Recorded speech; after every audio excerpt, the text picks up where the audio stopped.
শিক্ষার্থী আসসালামু আলাইকুম। তোমাদের এই পর্বে তোমাদের জন্য আমি নবম শ্রেণীর যে বল, চাপ এবং শক্তি সেই চ্যাপ্টার থেকে আজকে আমরা আলোচনা করার চেষ্টা করতেছি আর্কিমিডিসের সূত্র ও প্রবণতা। আমরা প্রথমে আলোচনা করবো আর্কিমিডিসের সূত্র।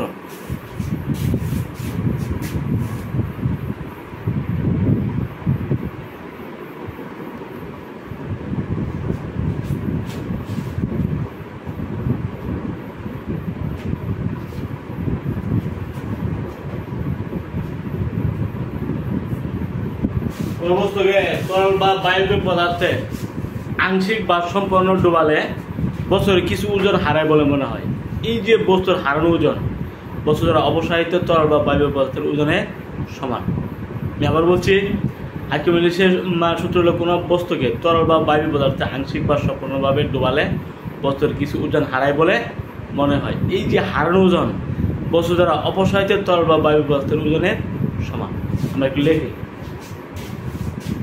কোন বস্তুকে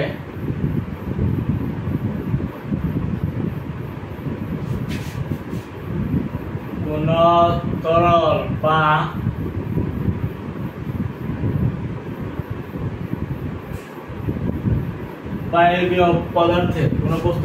তরল বা বায়বীয় পদার্থে আংশিক বা সম্পূর্ণ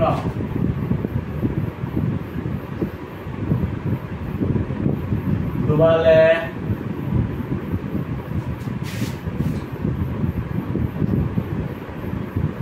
বস্তুটি কিছু ওজন হারায় বলে মনে হয়।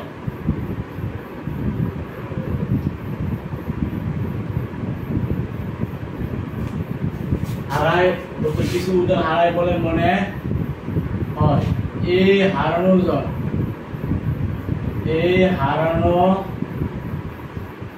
ওজন বস্তু দ্বারা অপসারিত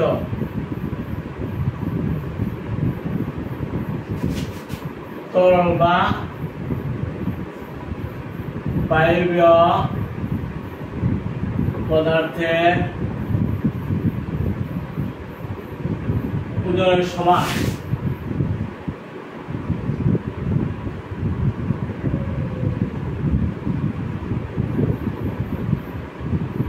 আমি কি লিখছি, কোন বস্তুকে কোন তরল বা বায়বীয় পদার্থে আংশিক বা সম্পূর্ণ ডুবালে বস্তুর কিছু ওজন হারায় বলে মনে হয়। এই হারানো ওজন বস্তু দ্বারা অপসারিত তরল বা বায়বীয় পদার্থের ওজনের সমান। যেমন বলছি, কোন বস্তুকে কোন তরল বা বায়বীয় পদার্থে আংশিক বা সম্পূর্ণ ডুবালে বস্তুর কিছু ওজন হারায় বলে মনে হয়। এই হারানো ওজন বস্তু দ্বারা অপসারিত তরল বা বায়বীয় পদার্থের ওজনের সমান। আমরা একটা চিত্র করি।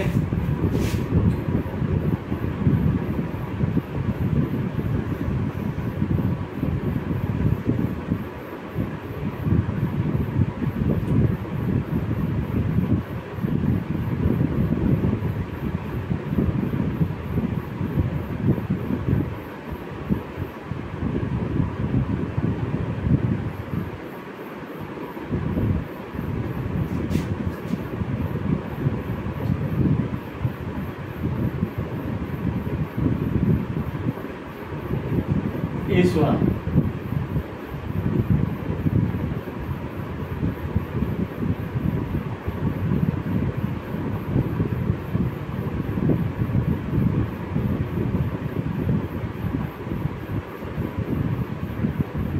এটা হলো তোমার H2।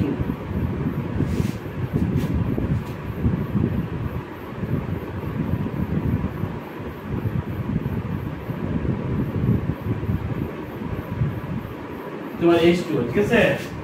বস্তুরা পর্যন্ত যে উচ্চতা এটা হলো তোমার H2। আর শুধু পানির উপরে তরলের উপরে বিশ্ব থেকে বস্তুর যে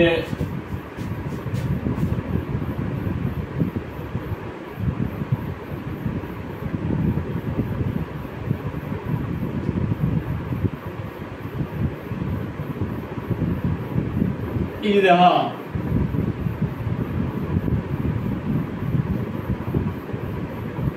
এটা হইল পানির পিছু থেকে বস্তুটা উচ্চতা, তাই না? এটা কিন্তু আমাদের হইল H1। আর এই যে বস্তুরা ওজন হলো তোমার H,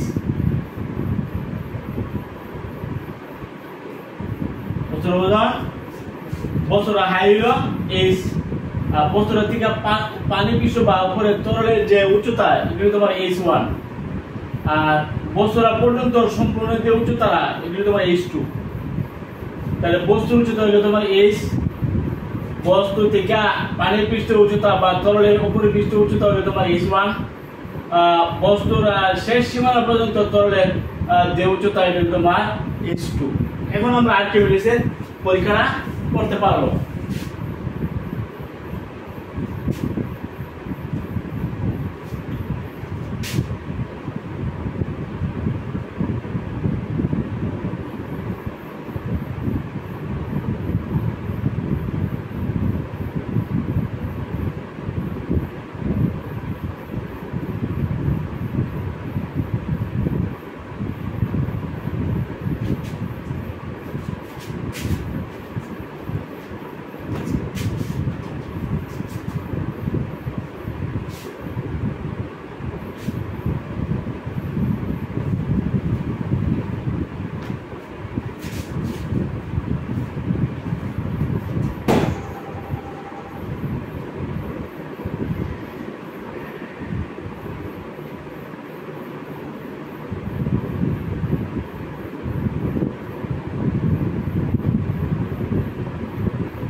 বস্তুর যে দুই পৃষ্ঠে প্রতিটা পৃষ্ঠের ক্ষেত্রফল হবে এ,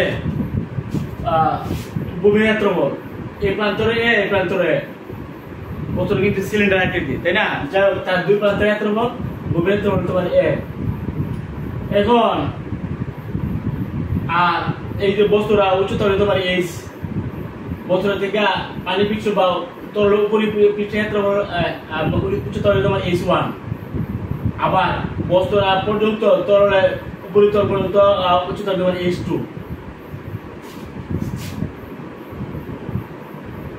এখন এই তোমার পাত্র,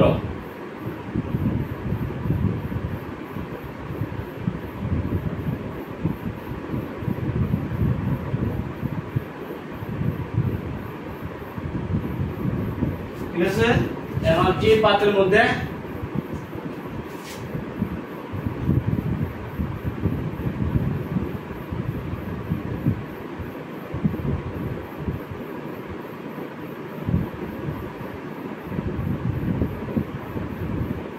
আমাদের এরা বুঝতে একটু সহজ হয়ে গেল।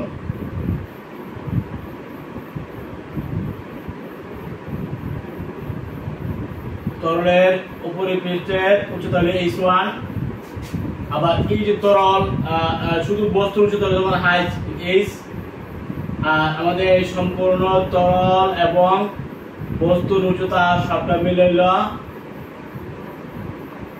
H2। তোমাদের বই কিন্তু এই চিত্রটা আছে।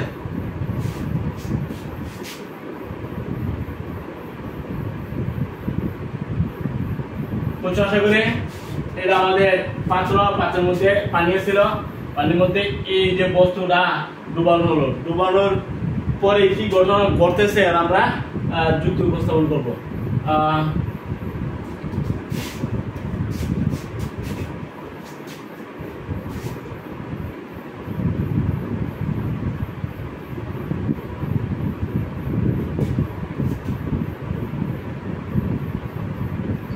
বস্তুটির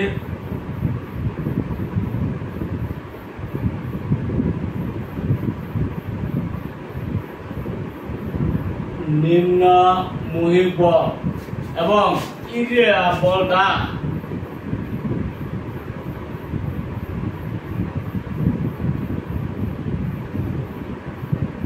এবার কিন্তু ঊর্ধ্বমুখী বল, বুঝছো?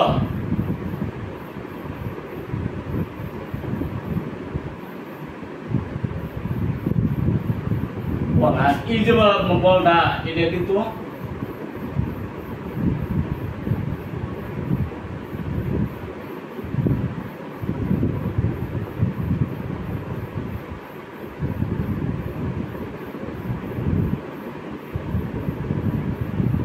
নিম্নমুখী বল। এই যে তরলের থেকে বস্তুটা থেকে উপরে এই যে বলটা, এই বলটা কিন্তু নিম্নমুখী বল, বুঝছো? আর এই যে বলটা এটা কিন্তু তোমার ঊর্ধ্বমুখী বল।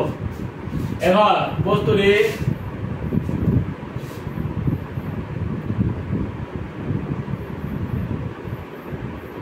নিম্নমুখী বল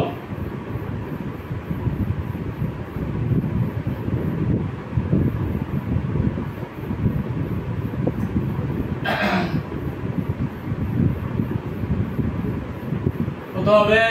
AH1 AH মানে আয়তন, H মানে কি আয়তন, H1 রো জি। নিম্নমুখী বস্তুটির তরলের নিম্নমুখী বল হবে AH1 রো জি। যেহেতু বস্তু পানির পৃষ্ঠ পর্যন্ত বস্তুর উচ্চতা হইল, তরলের উচ্চতা হইল তোমার H1, এর ক্ষেত্রবিন্দু উচ্চতা হইল তোমার আয়তন, তার মানে বি রো জি। বি রো জি হলো তার বল। নিম্নমুখী বল আমরা পাইলাম যেহেতু এত হলো ভূমি ক্ষেত্রফল, বস্তুর ভূমি ক্ষেত্রফল। আর এইচ হলো তোমার H1, যেহেতু তরলের উপরে বস্তু থেকে তরলের উপরিতল পর্যন্ত মান উচ্চতা হলো তোমার H1, H1 রো জি। ঊর্ধ্বমুখী বল, ঊর্ধ্বমুখী বল কত হবে? এই পর্যন্ত উচ্চতা নিতে হবে, বস্তু পর্যন্ত সবটা উচ্চতা নিতে হবে। ঊর্ধ্বমুখী বল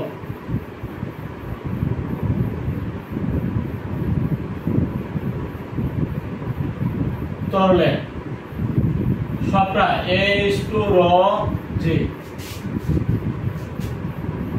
এবং এটা কিন্তু হলো তোমার F1 আর এটা হলো F।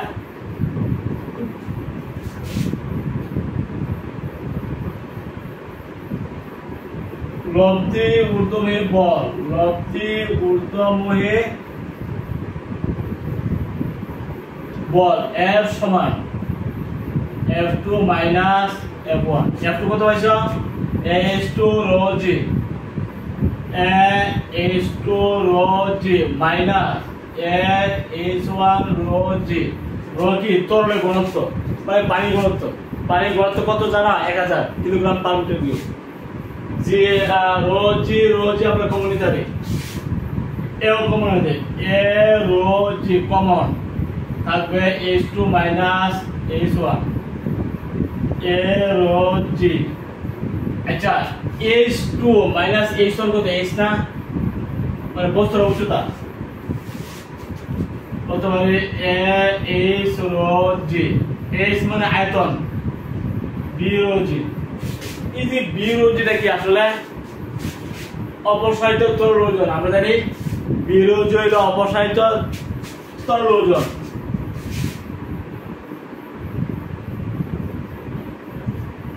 বি রো জি হলো অপসারিত তরলের ওজন।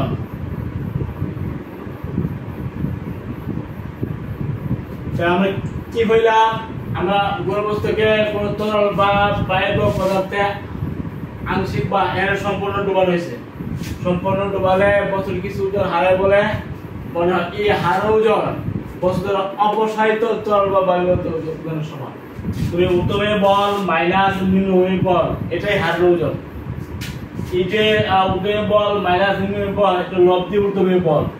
লব্ধি ঊর্ধ্বমুখী বল থেকে নিম্নমুখী বল বাদ দিলে হারানো ওজন পাওয়া যায়। এই হারানো ওজন না আমরা পাইছি অপসারিত তরল ওজনের সমান। যেহেতু বি রোজি হলো অপসারিত তরল ওজন, তাহলে এটা হলো তোমার আর্কিমিডিসের সূত্র। আমি আবার বলছি, কোনো বস্তুকে কোনো তরল বা বায়বীয় পদার্থে আংশিক বা সম্পূর্ণ ডুবালে বস্তুর কিছু ওজন হারাই বলে মনে হয়। এই হারানো ওজন বস্তু দ্বারা অপসারিত তরল ওজনের সমান। ঊর্ধ্বমুখী বল মাইনাস নিম্নমুখী বল, এটা হলো তোমার হারানো ওজন।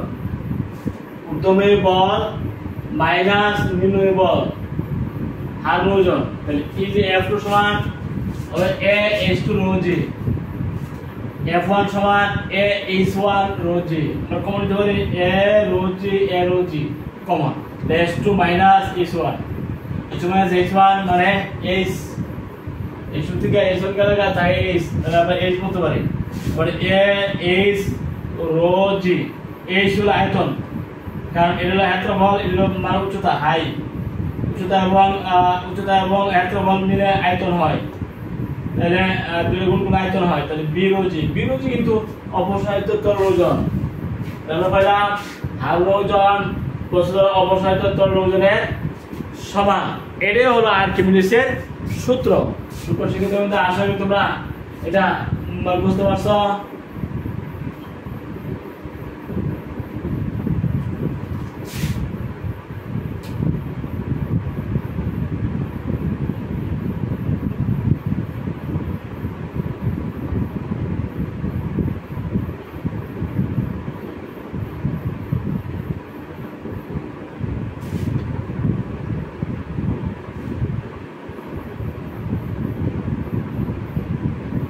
ওকে, এই হলো আমাদের আর্কিমিডিসের সূত্র। এটা হলো আর্কিমিডিসের সূত্র। আমরা চালাই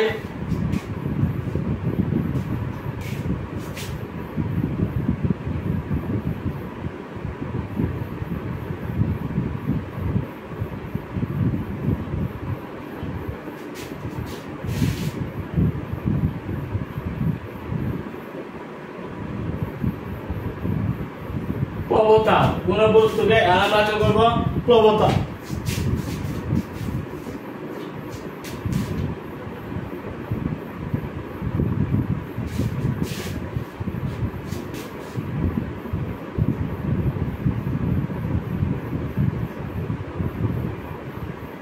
প্রবণতা কাকে বলে? সেমই কোন বস্তুকে কোন তরল বা বায়বীয় পদার্থে আংশিক বা সম্পূর্ণ ডুবালে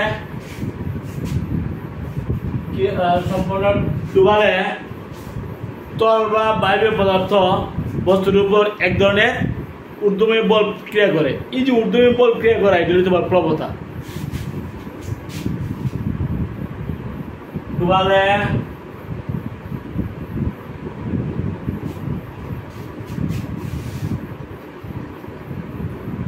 কোন বস্তুকে তরল বা বায়বীয় পদার্থে সম্পূর্ণ আংশিক বা সম্পূর্ণ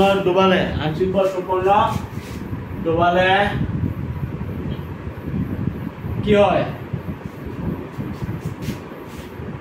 তরল বা বায়বীয় পদার্থ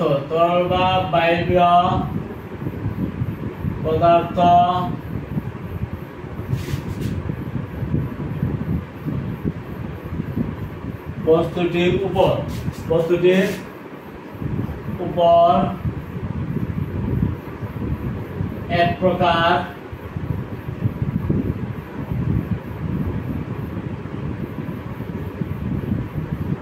ঊর্ধ্বমুখী বল ক্রিয়া করে।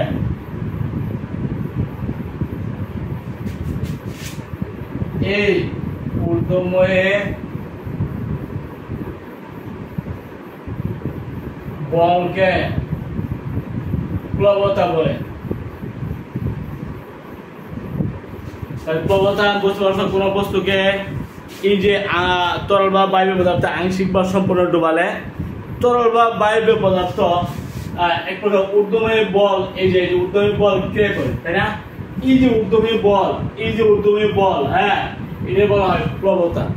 প্লবতা F সমান F2 মাইনাস F1। এর অবশ্যই F2 বড় হবে, কারণ F2 পর্যন্ত উচ্চতা কিন্তু বেশি আর H1 হলো কম, এইজন্য F2 অবশ্যই বেশি হবে। বেশি হওয়ার কারণে এটা হবে প্রবণতা F2 F1 যত আসে ততই প্রবণতা। মনে থাকবে যেহেতু F2 বেশি, অনেক বেশি, তাহলে F2 পর্যন্ত মানে উচ্চতা অনেক বেশি আর H1 হলো শুধু বস্তু থেকে উপরে পানি তরলের উপরে পৃষ্ঠের মানে উচ্চতা এটা অনেক কম।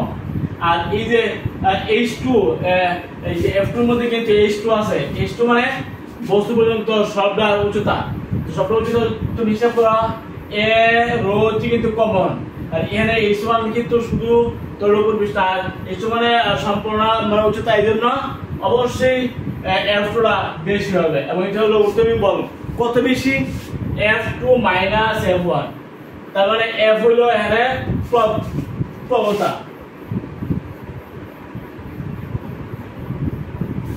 প্রবণতা সমান F, F2 F1 কত বেশি বের করে আমরা হিসাব করে বের করব। বুঝছো আশা করি? কোন বস্তুকে তরল বা বায়বীয় পদার্থে আংশিক বা সম্পূর্ণ ডুবালে তরল বা বায়বীয় পদার্থ বস্তুর উপর এক ধরনের ঊর্ধ্বমুখী বল প্রয়োগ করে, এই ঊর্ধ্বমুখী বলকে প্রবণতা বলে, এই ঊর্ধ্বমুখী বলকে প্রবণতা বলে। তো বস্তুটি নিম্নের বল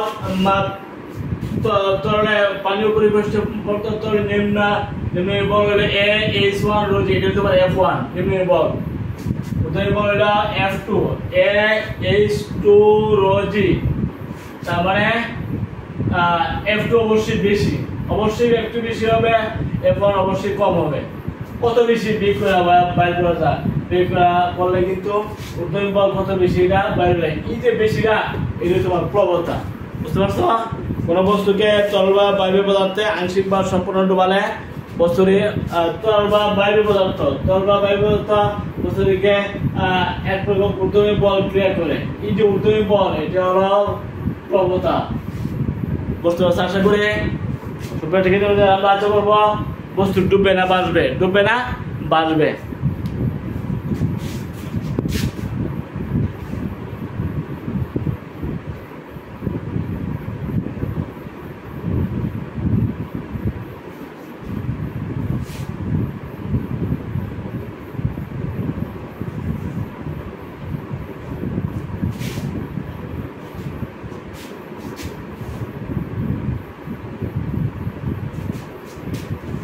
ডুববে না বাঁচবে এটা আমরা আশা করার চেষ্টা করবো ইনশাআল্লাহ।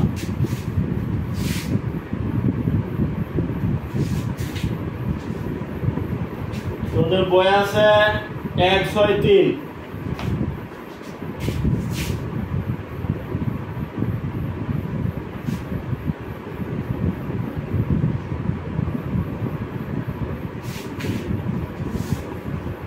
বস্তুর বেঁচে থাকা বা ডুবে যাওয়া।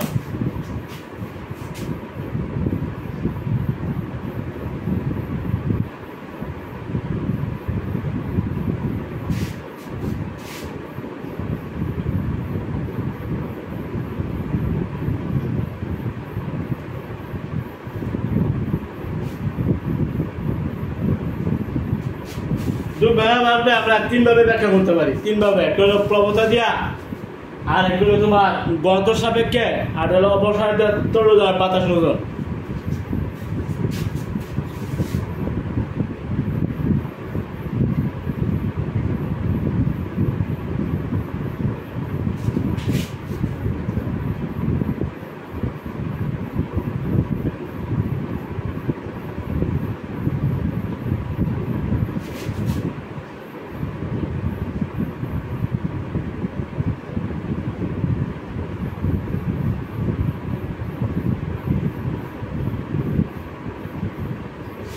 এখন বাতাস ওজন তোমার এমজি, ঠিক আছে? বাতাসের ওজন ডব্লিউআর, এটা কিন্তু এমজি। বড়িট মাধ্যাকর্ষণ যুক্ত বা অভিকর্ষণ ত্বরণে গুণ করলে তোমার বাতাস ওজন, আর অপসারিত তরল ওজন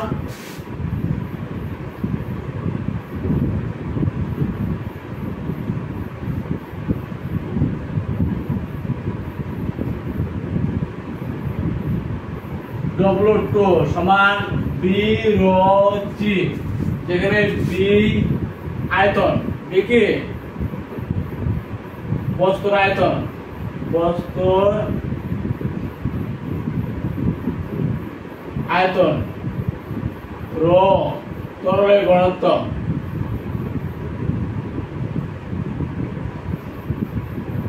জি অভিকর্ষজ ত্বরণ।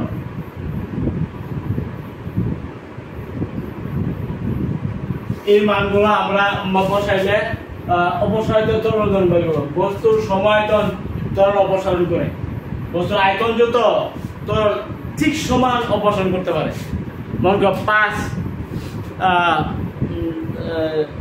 সেন্টিমিটার কিউব, তাহলে 5 সেন্টিমিটার কিউব আয়তনের তরল এটা অপসারণ করতে পারবে, সমায়তনের তরল অপসারণ করতে পারে। এটা হলো আর্কিমিডিসের সূত্র।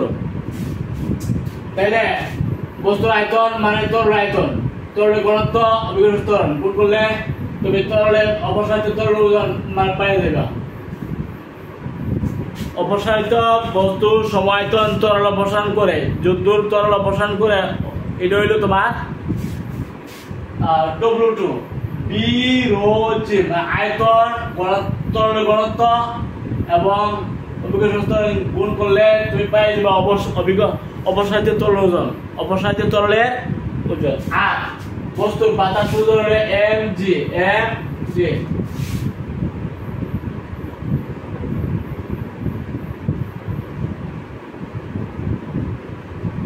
mg m বস্তুর ভর, বস্তুর জি তো আমরা জানি অভিকর্ষজ ত্বরণ, তাই না? এখন যদি দেখো যে এর W1 বেশি আর W2 কম, তখন কি হবে? 1 W1 greater than W2 হলে বস্তুটি তরলে, যে তরলে হোক, আংশিক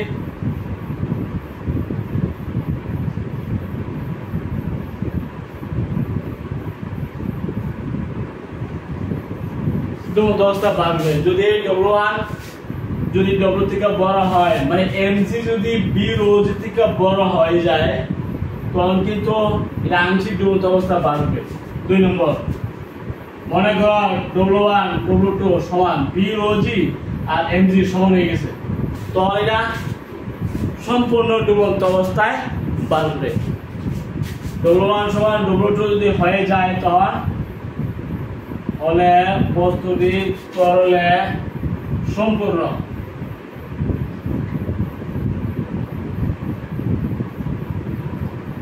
ডুবন্ত অবস্থায় বাড়বে।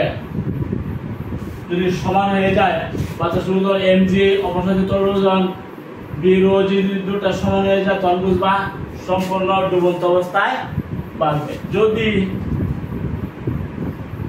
W1 smaller than W2 হয়, তখন বস্তুটি তরলে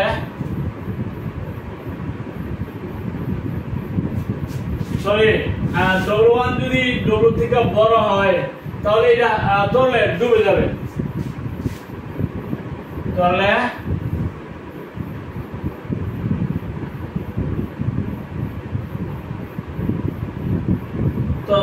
তরলে কি ডুববে?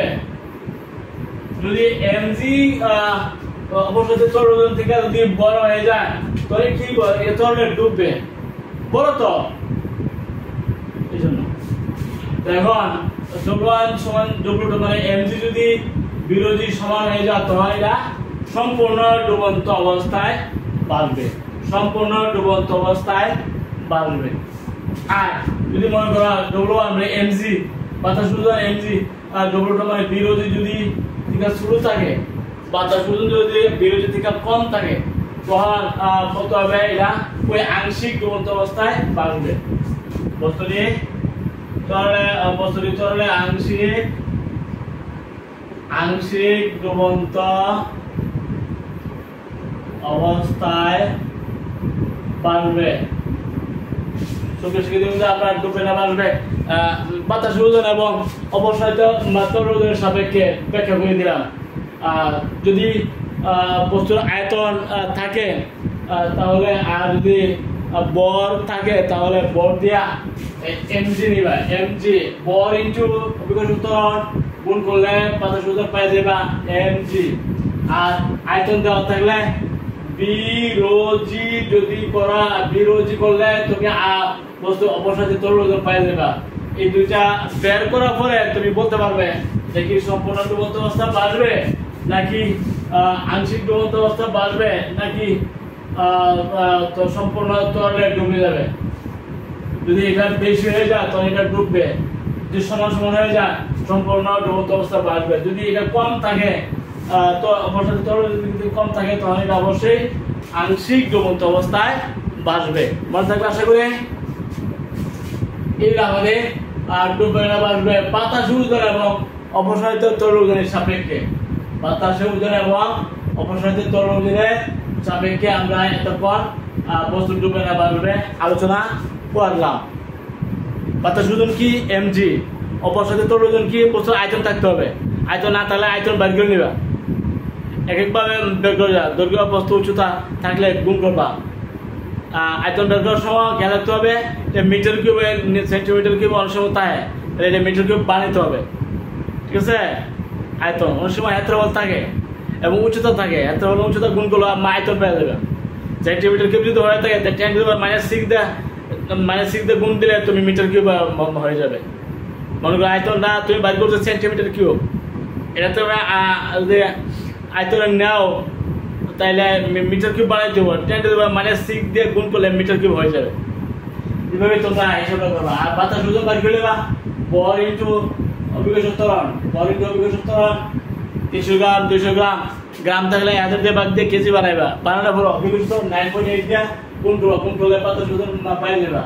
আর এখানে বস্তুর আয়তন থাকবে তরল, যে তরল হয় যদি পানি হয় পানি ঘনত্ব হবে 1000 নিবা, অভিকর্ষ ত্বরণ 9.8 আর বস্তুর আয়তন নিবা। আয়তন নিয়ে 13 মান গুণ করলে অপসারিত তরল ওজন পাই যাবা। পাওয়ার পরে তোমরা লক্ষ্য করবা কি অপসারিত তরল ওজন বেশি নাকি তার সমান সমান নাকি বাতাস ওজন বেশি নাকি বাতাস ওজন অপসারিত তরল ওজন থেকে কম।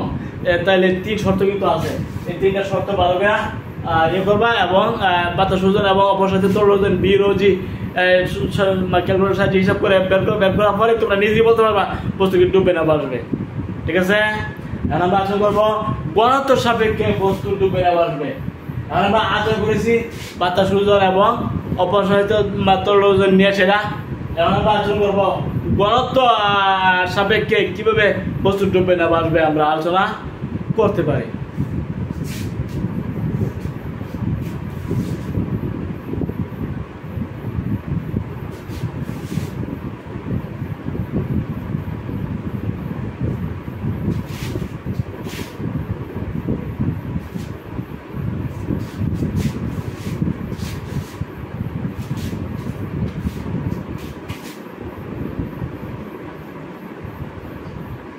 ঘনত্ব সাপেক্ষে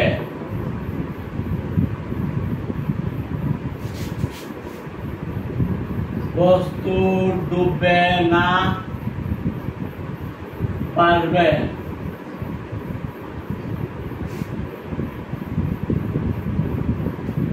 মনে করো একটা বস্তু, মনে করো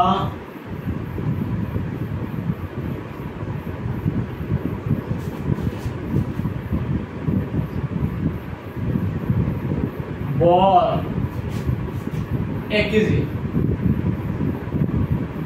এবং এর আয়তন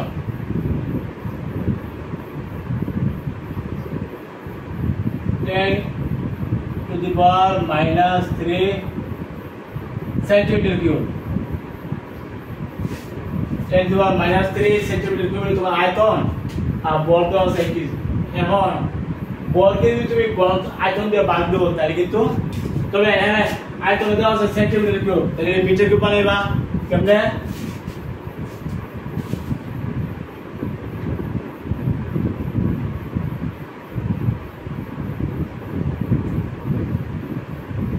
10 টু দি পাওয়ার -6 দিয়ে তো তুমি মানে গুণ করবা তো এটা মিটার কিউব হয়ে গেল মানে বর্গ মিটার। তাই তুমি কত হইছো 10 to the power -9 metre cube.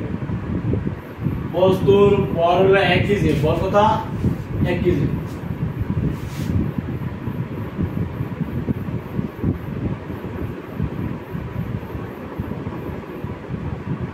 ভর m সমান 1 কেজি। বস্তুর আয়তন b সমান 10 to the power -9 metre cube. তবে মনে করো এখানে 10 কিউব পাইছো, 10 কিউব, হ্যাঁ 10 কিউব যদি পাও তাইলে এখানে থাকবে কত -3 মাইনাসে মনে করো 10 কিউব বা সেন্টিমিটার কিউব মানে 1000 সেন্টিমিটার কিউব কি পাইছো। আর 10 to the power centimetre cube থেকে যদি তুমি মিটার কিউব আসতে চাও 10 টু দি পাওয়ার -6 দিয়ে গুণ দিতে হবে। গুণ দিলে তুমি 10 to the power -3 metre cube. মনে করো তুমি আয়তন পাইছো 10 to the power -3 metre cube. এটা centimetre cube 10 to the power -6 দিয়ে গুণ দিছি, গুণ দিয়ে এটা মিটার কিউব বানাইছি। তাইলে সেন্টিমিটার স্কয়ার থাকলে 10 টু দি পাওয়ার -4 দিয়ে গুণ দিবা, সেন্টিমিটার মিটার স্কয়ার হয়ে যাবে মানে বর্গ মিটার হয়ে যাবে। ঠিক তো ধরো সেন্টিমিটার কিউব থাকলে 10 টু দি পাওয়ার -6 দিয়ে মানে গুণ করবা, গুণ করলে এটা মিটার কিউব হয়ে যাবে। ঠিক আছে, মনে থাকবে। তাইলে আমরা বস্তু আয়তন মনে করো 10 কিউব সেন্টিমিটার কিউব মানে 1000 সেন্টিমিটার কিউব। এটা 10 টু দি পাওয়ার -6 দিয়ে গুণ দিছি, মিটার কিউব হয়ে গেল। সেন্টিমিটার কিউব থেকে মিটার কিউব হয়ে গেল 10 টু দি পাওয়ার -6 দিয়ে গুণ দেওয়ার পরে। এখন তুই মান কত হয়ে যায় 10 to the power -3 metre cube. তাইলে আয়তন পাইছো 10 to the power -3 metre cube, বস্তুর ভর পাইছো 1 কেজি। এখন বস্তুর ঘনত্ব হিসাব করতে পারি। সুতরাং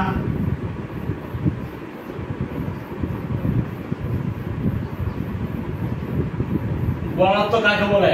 বস্তুর একক আয়তনের ভরকে ঘনত্ব বলে। বস্তুর একক আয়তনের ভরকে ঘনত্ব বলে।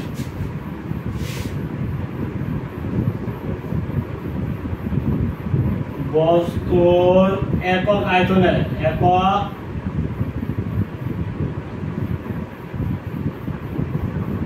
ভরকে ঘনত্ব বলে। ওয়াকে রো দ্বারা প্রকাশ করা হয়, রো দ্বারা প্রকাশ করা হয়। মানে ভরকে আয়তন দ্বারা ভাগ করলে তুমি ঘনত্ব পেয়ে যাবে। মনে করো একটা বস্তুর ভর দেওয়া আছে, যতই গ্রামে থাকলে 1000 দিয়ে ভাগ দিয়ে কেজি বানাইবা, কেজি থাকলে ভালো কথা। আয়তনটা মিটার কিউব না থাকলে মিটার কিউব বানাইবা। বানানোর পরে ভরের আয়তন দিয়ে ভাগ দিবা, ভাগ দেওয়ার পরে পাই যাবা ঘনত্ব। তাই তুমি এখানে ঘনত্ব কত হয়েছে? ভর হলে 1 কেজি, 1 কেজি। আর আয়তন কত হয়েছে? 10 to the power -3 metre cube. তাহলে এখানে 10 টু দি পাওয়ার -3 দিয়ে ভাগ দিত। এবার শিখে দিবেন না, একেরে ভাগ দেব 10 টু দি পাওয়ার -3 1000। কিন্তু আমরা বেশি কত 1000 কেজি পার মিটার কিউব। এখন বস্তুর ঘনত্ব পাইছে 1000 কেজি, যেহেতু মিটার কিউব নিচে এটা 1 হয়ে গেল। পানি ঘনত্ব কিন্তু 1000 আমরা জানি 1000 কেজি পার মিটার কিউব। তার পানি ঘনত্বের সমান হয়ে গেছে। পানির মধ্যে বস্তুটা ডুবে কিনা, যেহেতু বস্তুর ঘনত্ব 1000 কেজি পার মিটার কিউব, পানি ঘনত্ব কিন্তু 1000, মানে তরলের ঘনত্বগুলো মিলে আছে, সমান সমান হয়ে গেছে। তার মানে বস্তুরা তরলে পানিতে সম্পূর্ণ ডুবন্ত অবস্থা পাবে, যেহেতু সমান সমান।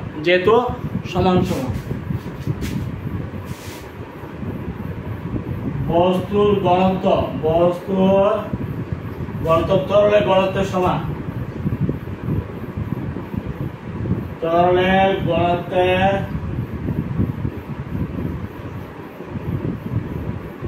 সমান হলে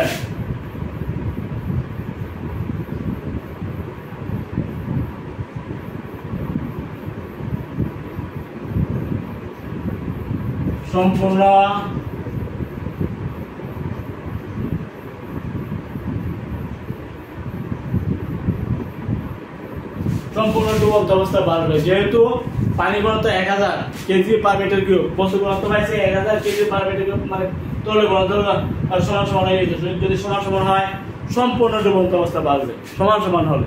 ঠিক আছে। আর পানি ঘনত্ব মানে 1000, বস্তু ঘনত্ব মনে করা ফাইল হচ্ছে 5000, তাহলে অনেক বেশি না, তখন বস্তুটা ওই তলে ডুবে দেবো।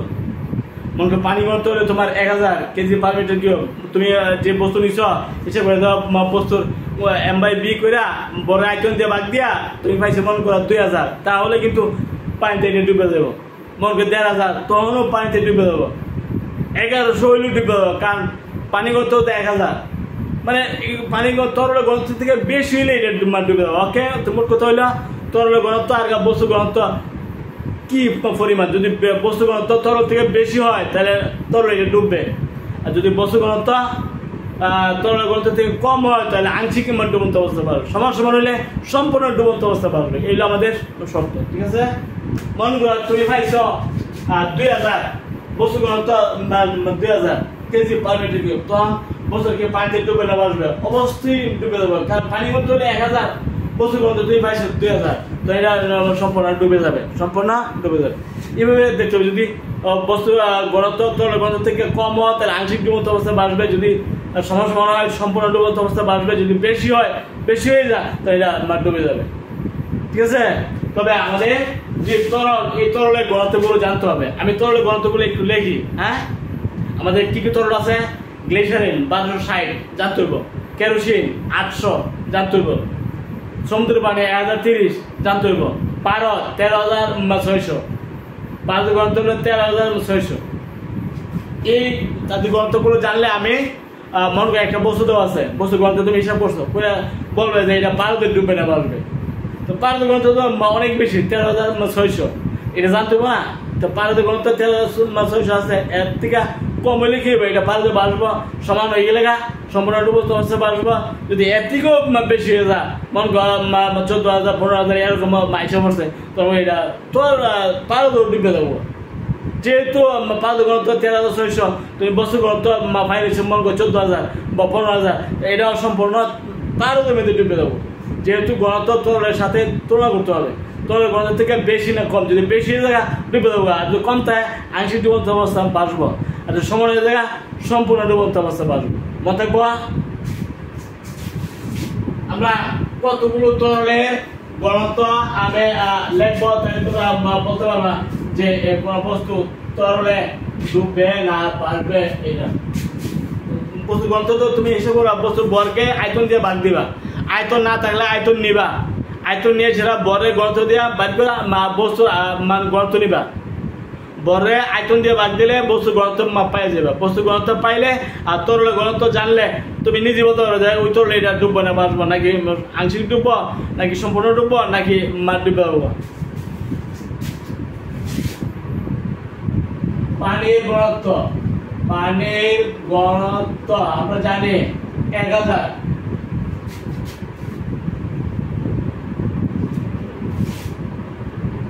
কেরোসিন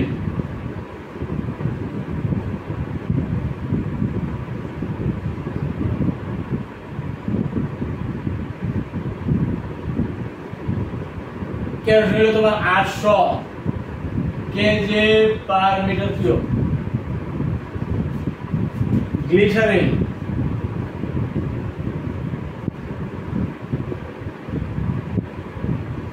রো সমান পানি হলো ওয়াটার, কেরোসিন হলো কে, আর এটা হলো গ্লিসারিন। গ্লিসারিন ঘনত্ব হলো 1260,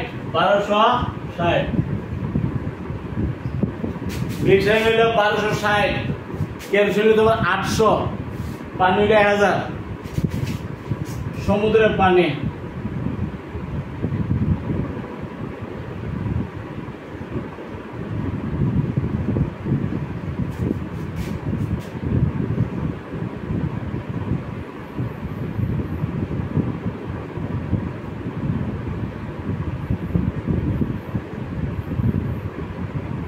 এটা হলো 1030, সমুদ্রের পানি ঘনত্ব 1030, গ্লিসারিন হলো 1260 KG per metre cube, kerosene হলো 800 কেজি পার মিটার কিউব, পানি হলো 1000 কেজি পার মিটার কিউব।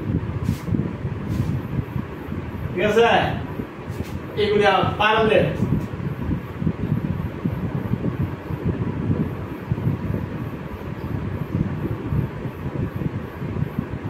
পারদ হইল তোমার 13,600 কেজি পার মিটার কিউব। এখন তুমি বস্তুর ভর দেওয়া থাকবে অথবা বস্তুর আয়তন, যদি দেওয়া না থাকে আয়তন নিবা, আয়তন হিসাব করে সেটা বরে আয়তন দিয়ে ভাগ দিবা।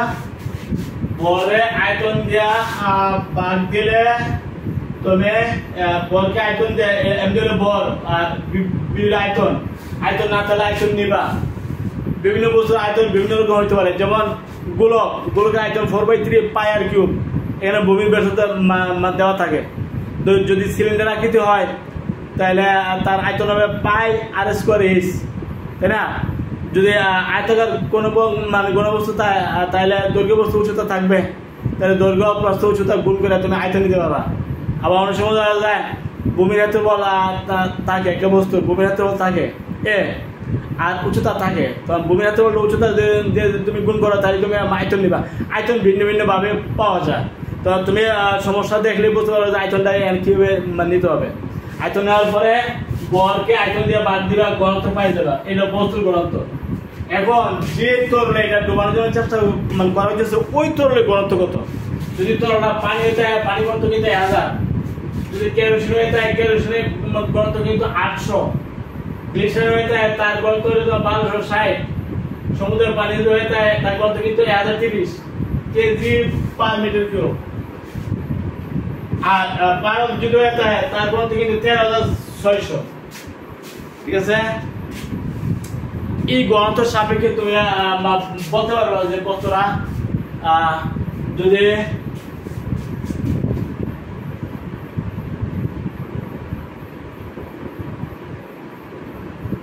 বস্তুর ঘনত্ব তরলের ঘনত্বের সমান, তরলের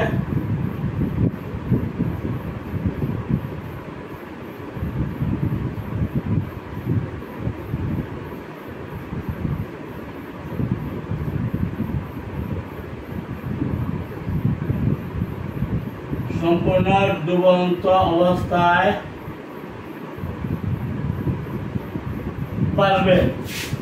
1, 2 বস্তুর ঘনত্ব তরলের ঘনত্বের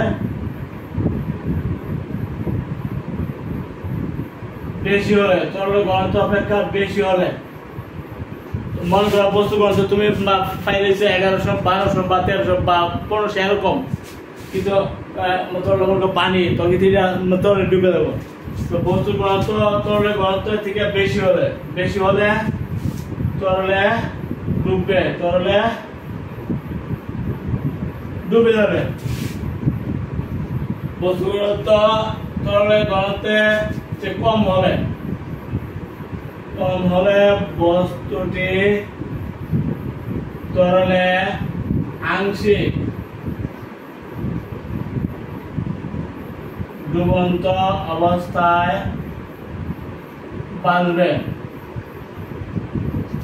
যদি বস্তু কম পাইছো, মনে করো তুমি 500 পাইছো, তোর তোমার পানি, তখন কি পানিতে এটা ডুববো নাকি বাঁচবো? কারণ এটা গত কম হইলে কি হইব? বাঁচবে, আংশিক ডুবন্ত অবস্থা বাঁচবে।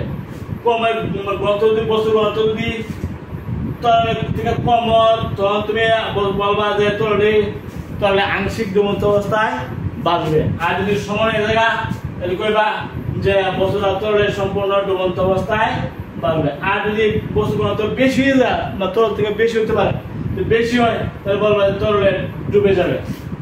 এগুলো ঘনত্ব সাপেক্ষে ডুবে না বাঁচবে আলোচনা। আশা করি এই স্বল্প আলোচনায় তোমরা তোমাদের এই সমস্যা দূর হবে। আগামী ক্লাসে আমন্ত্রণ জানিয়ে এখানে শেষ করেছি। আলহামদুলিল্লাহ।